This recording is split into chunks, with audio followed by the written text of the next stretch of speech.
Road మీద ఒక diamond, 2000 రూపాయల నోట్ అండ్ ఒక బిస్కెట్ 3 పడున్నాయి. ఒక కుక్క వచ్చింది. 3 వాసన చూసి బిస్కెట్ ఒకటే తీసుకుని వెళ్ళిపోయింది. తర్వాత ఒక ముష్టివాడు వచ్చాడు. ఈరా ఎవరికి కావాలి అని డైమండ్ని పక్కన పెట్టి 2000 రూపాయల నోట్ తీసుకుని ఇంటికి వెళ్ళిపోయాడు. తర్వాత ఒక బిజినెస్ మ్యాన్కి ఆ డైమండ్ దొరికింది. అరేవా, ఇంత విలువైన వజ్రం అని కంటి కత్తుకొని తీసుకుని వెళ్ళిపోయాడు.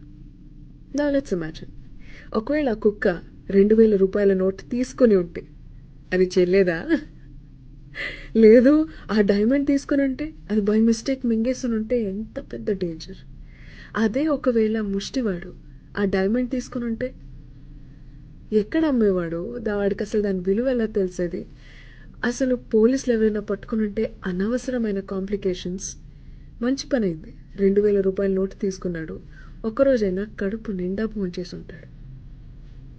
అండ్ ఆ డైమండ్ ఆ బిజినెస్ మ్యాన్కి దొరకడమే కరెక్ట్. యూసీ, నువ్వు డైమండ్ లాంటి మనిషివి. ఎవరెవరో నేను రిజెక్ట్ చేస్తుంటే నువ్వెందుకు హర్ట్ అవుతున్నావు? నీ విలువ తెలిసిన మనిషి నేను ఎంచుకుంటారు, కళ్ళ కత్తుకొని తీసుకుంటారు. రిజెక్ట్ చేసిన వాళ్ళని తలుచుకుంటూ ఏడవటం ఆపు, సరేనా?